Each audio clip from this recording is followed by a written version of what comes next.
Vikram said about the task shifting interventions, so the possibility of shifting from highly specialized staff to community health workers. Then, having heard about the number of trials that have already been done on these interventions, the project that Davide thought 3 or 4 years ago now was about putting together all this information and see what really works and how the effective components of these interventions could be used, trying to personalize the interventions. So this is roughly what Davide has worked over the last 3 years, and now we are very curious to hear from you, Davide. Over to you. Grazie, thank you, Corrado, and thank you to those are connected remotely for this presentation. Let me briefly introduce myself. My name is Davide Papola. I'm an Italian psychiatrist and with a PhD. I've been living and working in Verona for almost 16 years now. I came here to complete my studies in medicine. I became a medical doctor in 2012, then a psychiatrist in 2018, and finally I defended my PhD thesis in 2021. All of these steps were achieved under the supervision of Professor Barbui, who is my mentor. And after the completion of my PhD, I decided to apply for grants. So in 2022, I managed to get this Marie Curie Fellowship, which is the, let's say, the European flagship program for early career researchers. And thanks to this fellowship, I spent 2 years at Harvard Medical School in Boston, hosted by the Mental Health for All Lab, directed by Professor Vikram Patel, who we were honored to host today. So my EU-funded project addresses one of the leading causes of disability worldwide, the ever-increasing prevalence of depression and anxiety. We know that these interventions are effective for the treatment of these disorders, just like Marit told us. But especially in poor resource settings, these interventions are not delivered by mental health specialists, but by trained lay health counselors, so that a wider audience can be reached at lower costs. These interventions, however, are compilations of multiple distinct, possibly interacting active treatment components, usually delivered in different combinations. And it is not yet known which components or combinations thereof are the most effective. So how to disentangle the efficacy of these components and understand which of these are the most effective and for whom? Well, this is the research question I tried to address. I implemented a sophisticated research design that identifies the impact of participant-level prognostic factors and effect modifiers on intervention outcomes. Once the results of my investigations will be automated into software, it will be possible to tailor interventions according to the needs and preferences of those living with depression and anxiety in poor resource setting. But let's go to the step one. Step one of each scientific research is to frame the research question, right? So as epidemiologists, we use the PICO framework and we start from here. We identify our population, intervention, comparator, and outcome of interests. And in this case, the population are adults with a diagnosis of a common mental disorder intended as depression, anxiety, and related somatic complaints with sub-threshold psychological distress or with a fully blown diagnosis of either depression and anxiety, seeking first level care or detected in the community, that were randomized in a trial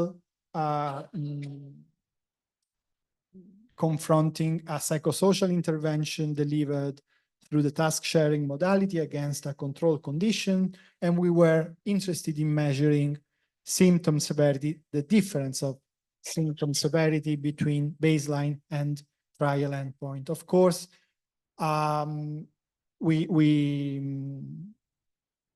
we try to address this research question primarily through a systematic review. So this systematic review yielded 34 trials that tested 11 different psychosocial interventions.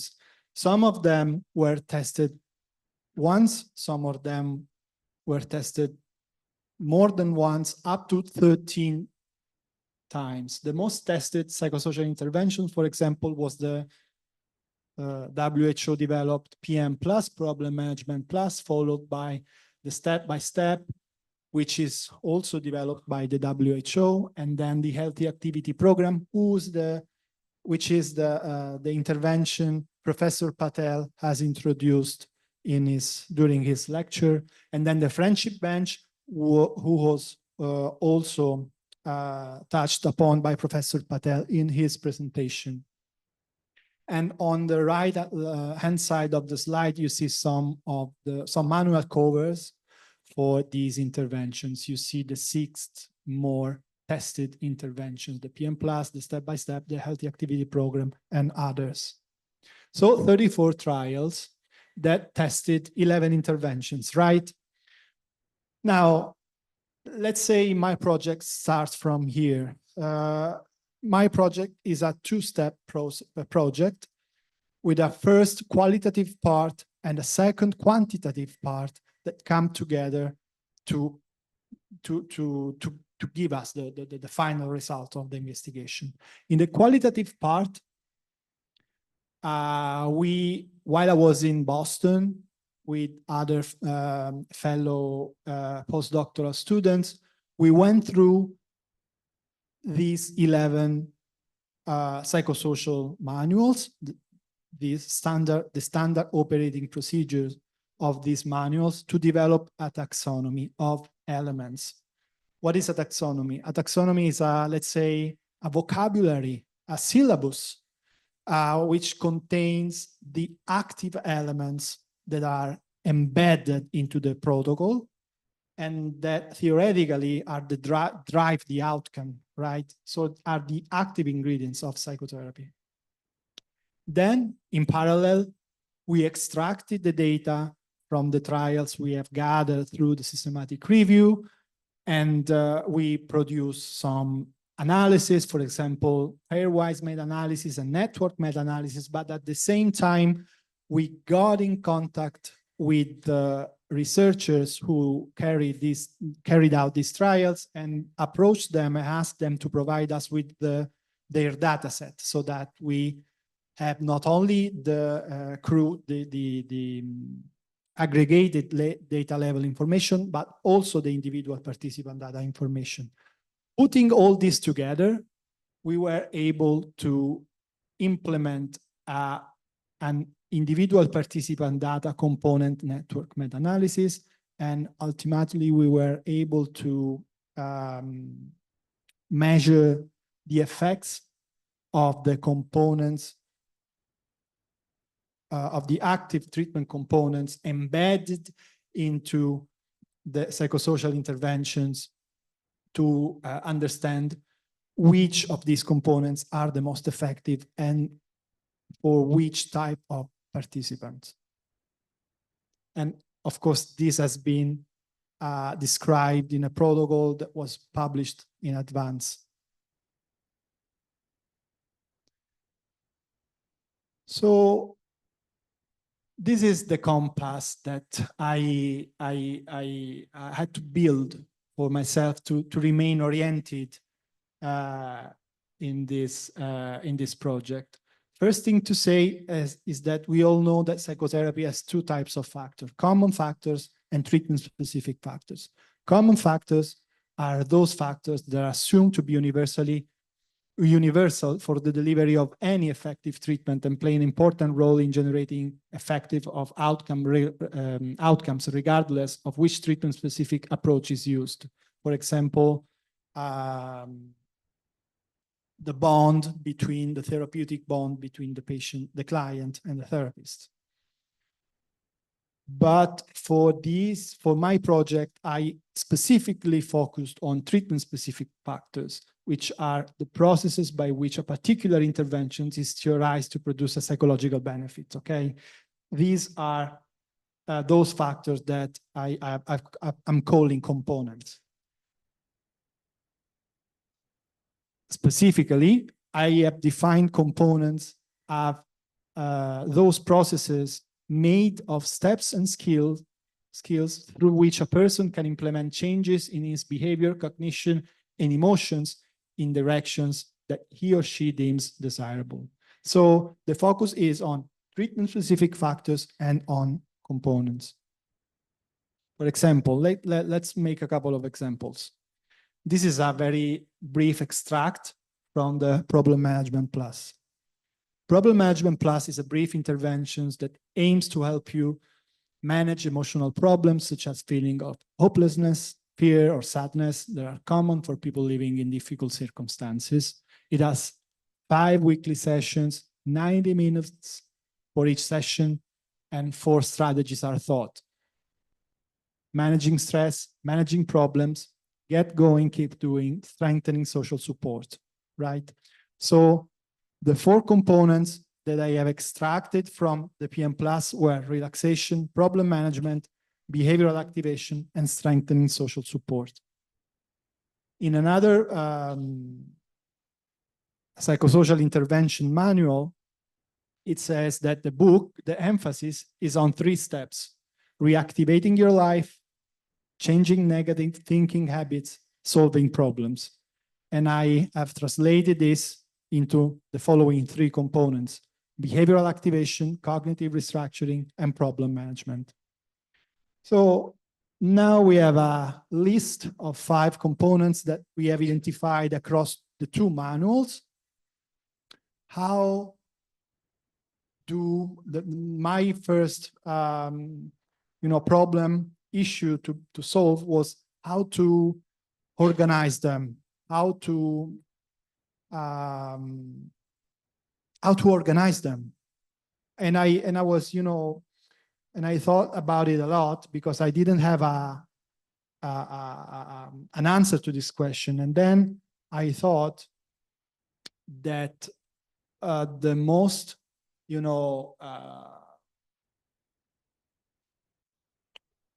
simple way to start was to mentally organize components into these 3 buckets: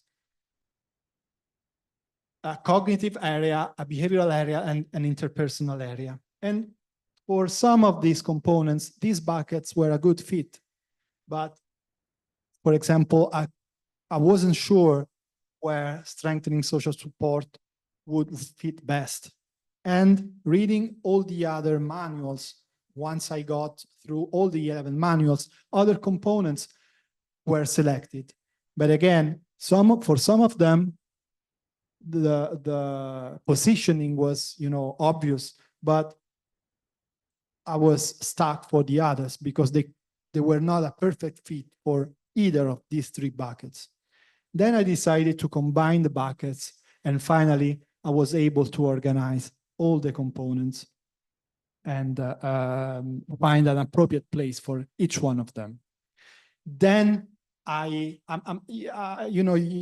you're reading my mind, and I'm walking through the process that lasted almost a year. And finally, I decided that a never better way of classifications of these components was the following. So bear with me for a second so that I can explain it to you. So basically, the organization of a cognitive, behavioral, interpersonal area still stands with psychoeducation, which is basically present across all the categories. And I've included this stress and emotional management bucket, which acts like a bridge connecting the cognitive and the behavioral area. whereas the interpersonal area and the support area were combined together. So at the end of the day, I classified all the elements and components into 5 families: psychoeducation, cognitive processes, stress and emotional management, behavioral techniques, and interpersonal and relationship support. So these are families. Families are made of components. For example, interpersonal relationship, the family called interpersonal relationship and support is made by strengthening social support and interpersonal focus, but components themselves, I became aware that components themselves are made of something. For example, strengthening social support is made of involving a significant other, receiving group feedback, establishing or maintaining communication, and income generating skills. So at the protocol level, I was looking at these granular components that compose the second tier element of the scale. At the same time, these are the sub-components that I've identified for interpersonal focus: clarification, communication analysis, role-playing, interpersonal inventory, giving sick role, assertive communication, and acting on personal values. And I call these sub-components techniques. So to summarize, we have components that are grouped into families which are made of techniques. So this is the structure of the taxonomy I ended up with. And this is the taxonomy, the final taxonomy that I've built. You can see there are families, components, and techniques. You can see that there is a gradient going from the cognitive area in the upper part of the slide, transitioning through stress and emotional management into behavioral techniques, and finally interpersonal relationship and support. And both traditional CBT strategies as well as third wave CBT strategies were present and included in the taxonomy. Reading the taxonomy horizontally, you see that there are cognitive reframing and acceptance and commitment and mindfulness, for example, are the 2 components that belong to the cognitive processes. And these 10 or 11 techniques belongs to the 2 components belonging to the cognitive processes family. So you see that at this point, this is the typical relaxed conversation between, I like to see this as the typical relaxed conversation between the clinician and statistician, because the clinician, who's the guy with the red shirt, who toward the direction of techniques, because you want to have really granular analysis to understand which techniques works best. The statistician, on the other hand, is more into pulling toward the family domain, because he is more interested in having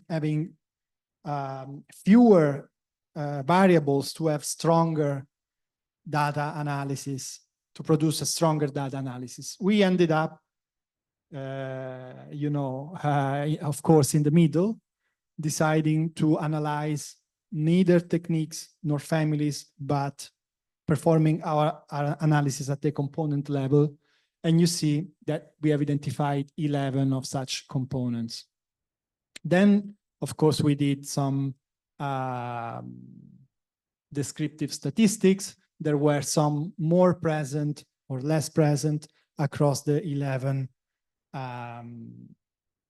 psychosocial intervention manuals that we have analyzed. And on the left-hand side, you can see the percentages at the component level, and on the right-hand side, the corresponding percentages at the technique level. Orange bars, and then we also assigned scores to the present of each component, deciding where a component were a pivot to the treatment or not. For example, you see that where behavioral activation was present in 45% of the analyzed manuals, but when present is always a very important component of the treatment, whereas relaxation or interpersonal focus are often mentioned in the manual, but less often they are the most important components of the treatment. So now for the quantitative part, the first basic analysis we did was the traditional pairwise meta-analysis, where we pitted against all the treatments against all the comparators. And our result, you can see at the bottom of the slide, is a solid 0.5, an effect size of 0.5, which is basically totally consistent with what is already present in the literature. And these analyses simply answer the question, do psychosocial interventions delivered through the task sharing modality, are they effective? Yes, no doubt about it. Professor Patel told us, Mari told us, and this is another consistent result. So no doubt that task sharing psychosocial interventions are active to treat psychosocial common mental disorders.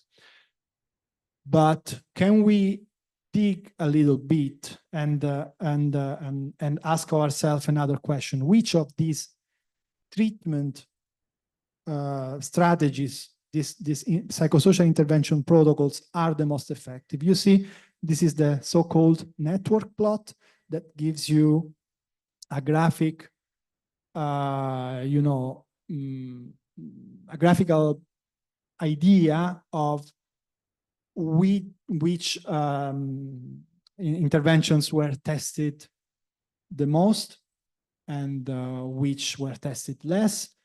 The size of the node is proportional to the number of participants randomized to that intervention, whereas the thickness of the line is proportional to the number of trials realized for each comparison. And of course, as I mentioned to you earlier in my presentation, each of these nodes correspond to a psychosocial manual that was tested against treatment as usual or against enhanced treatment as usual, respectively. So to answer the second question, basically all these interventions, all these protocols are better than the control conditions. The second question, the first was, are the psychosocial interventions considered as a whole effective? Yes. The second question is, which of these treatments are effective for decreasing depression and anxiety symptoms? Answer, all of them. Now we go to the third step, because we have seen that we have each node correspond to participants randomized to a particular specific psychosocial intervention, but we have also already developed our taxonomy, so we can dismantle now these interventions into the sequence of components they are composed of. And we can go further. We can get rid from now on of the names of the intervention and start working only at the component level. For example, this sequence of components is the PM+. So PM+, according to the taxonomy we have developed, is made of treatment as usual, psychoeducation, relaxation, problem management, behavioral activation, and strengthening social support. And it was tested again against treatment as usual in 6 trials and enhanced treatment as usual in 7 trials. On the right-hand side of the slide, we see that how the individual components interact between them for problem management plus. There are some components that are more connected than others. You see that, for example, psychoeducation and strengthening social support were well present across the intervention manuals, whereas there were others such as interpersonal focus and acceptance and commitment that were less present. So to summarize, we have our list of components, we have our list of interventions, we have dismantled interventions into components, and we have created the so-called, component matrix that was, that we utilized. We have utilized it to run the statistical analysis to say to R how the individual intervention were to be considered at the component level into the analysis. For example, PM Plus is made of the sequence 0, 1, 0, 0, 1, 1, 1, 1. And this component matrix is different for each intervention, of course. Then we knocked at the door of the researchers that ran the trials that were included in our systematic review, and they invited them to join our consortium, asking them to provide us with the individual data set of their trials to get the individual participant data. And we were lucky enough to get 30 out of the 34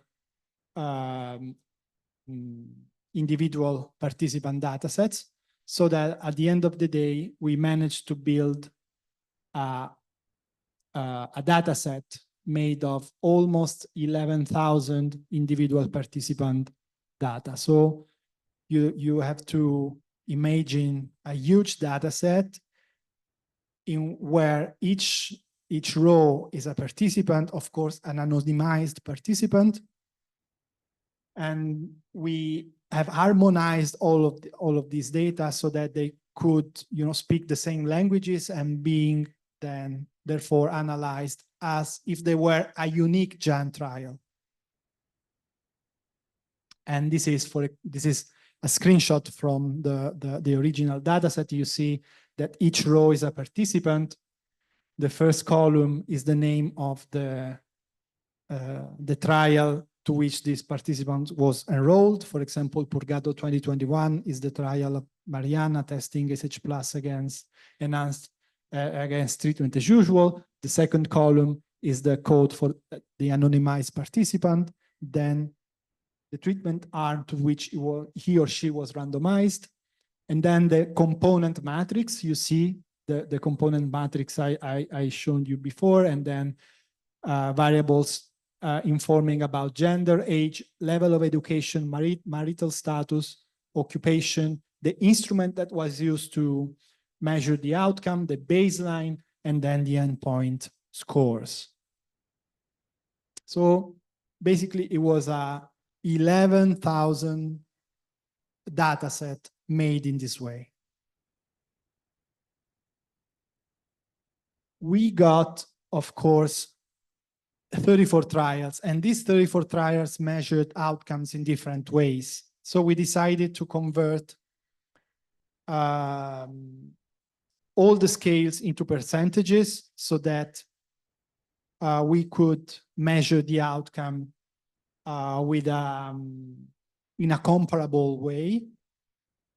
And this also allowed the availability of the baseline outcome before the post-treatment for the sake of preparing the app, the web app that I will tell you about in a moment. Then we used the Blind software to input the data, and we did five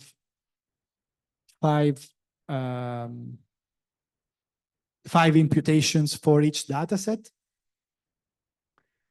And the model, it's a very sophisticated Bayesian model that includes 4 random effects, study level random effect, the traditional treatment level random effect, another random effect introduced to account for the cluster effect, and finally an additional 4th random effect for the aggregate data. And this is basically the main result of the IPD component network meta-analysis. You see that the effect is measured in percentages, and that the most effective component by far is strengthening social support, followed by problem management, interpersonal factor, and behavioral activation. And whereas it seems that for acceptance and commitment therapy and cognitive restructuring, the effect tend towards the detrimental effect, and for relaxation, the effect is detrimental. These are the results for the predictors. We see that for each unit increase in baseline scores, we have 0.49 increase at the endpoint, and this makes sense because this reflects the regression to the mean. So this is basically what we were expecting, or at least we know from the first result of the baseline score that results make sense. And then we know that being female predicts a better outcome in comparison to being male. Being on a paid work is a positive predictor, just like being married or having completed high school. Then we standardize the outcome using the Z-score to get all these predictors speaking the same languages. Let's say this to keep it simple, and also to couple the point estimate with the level of precision of the credible intervals, so that the greener the color, the strongest the effect, favoring the component, and the red, the more red the color, the more the effect is detrimental. And of course, we see that, first of all, there is quite an uncertainty for some components, and that the most strong predictor, of course, is baseline score, right? But this is something that we expect. So the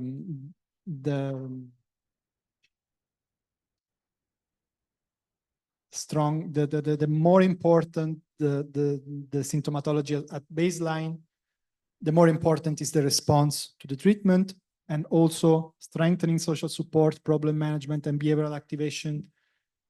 They are the most effective components, and as said before, cognitive reframing and relaxation especially seems to be detrimental. This is perfectly in line with the only other individual participant data component network meta-analysis ever published. That was published by the group of Professor Furukawa. And we see that basically the trend is basically the same, with relaxation being the only detrimental component and behavioral therapy and problem solving being beneficial components. At the end of the day, we're now working to develop a web app, just like the one Professor Furukawa developed for his project. And at the end of the day, it will be possible to, decide which components to flag and to compare it with another combination of components to get a personalized estimate, also based on the level of baseline severity symptoms, the age, the gender, and the relationship status, and also in my case, also on the working status. This was done by Professor Furukawa and Dr. Orestes Eftimio, who is a statistician. And now Dr. Eftimio and Dr. Harrer are helping us to develop our own web-based application. So to summarize, I felt 3 years ago I was at the base camp, of Mount Everest. I barely had an idea of how I could make it to the summit, and but step by step, I managed to reach all the camp going up. The first, I would say, was building the component taxonomy so that it can be used for quantitative purposes, then to measure the efficacy of components at the aggregate data level, then managing to collect almost 11,000 individual participant data and involve more than 60 researchers in the project, and finally implementing a complex analysis to create a prediction model for treatment personalization. Although I feel I'm pretty close to make it to the summit, I couldn't say I feel having reached it because of all the limitations that I found along the way. For example, the manuals were of varying sizes and specificity levels. So there was qualitative heterogeneity in the manuals, let's say, and then I reviewed only 11 manuals, which may have introduced some sort of selection bias. Then the taxonomy applies only to psychosocial treatments for depression and anxiety, but not, for example, for trauma-focused treatments. So, for example, no exposure components was found. As Marit said, all the interventions were tested against control conditions, and there were I could not find any trial testing 2 psychosocial interventions, one against the other, and that, of course, led to a poorly connected network. And so there were no cross connections at the network level, and of course, assumptions had to be made to fit the model. However, we can say that this project has also some strengths, particularly the taxonomy we have built, having 3 levels of depth, can be used both for qualitative and quantitative purposes. It can be considered as a core to be expanded to include other components, for example, trauma-focused treatments or treatment to address psychosis. It introduced the distinction between processes and techniques, and I feel this can be considered a little step toward precision medicine. Let me thank Professor Corrado Barbui and Professor Vikram Patel, who had been my mentors for this project, and all the other senior scholars that helped me along the way, with particular reference to Marit, that was kind enough to transfer the whole set of the strength trials that she has conducted with the Strengths Consortium. So 12 trials out of the 34, it's more than 33%. So thank you. That made a huge contribution to my project. Also, Dr. Esti Seftimiou and Matthias Arer, who are really fine statisticians, but above all, I feel I have to pay a special tribute to Federico.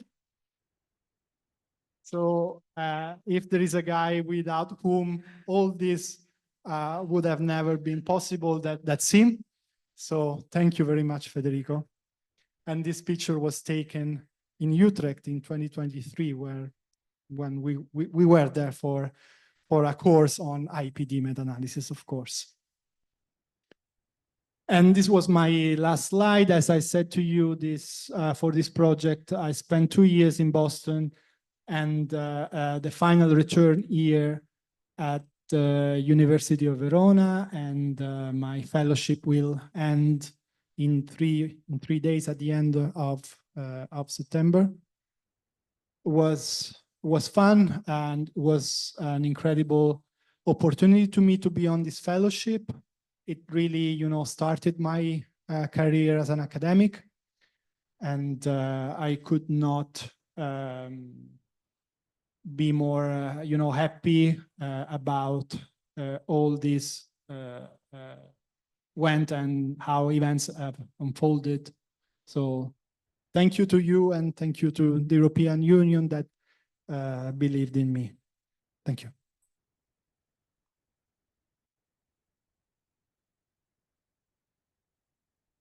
Thank you very much, Davide.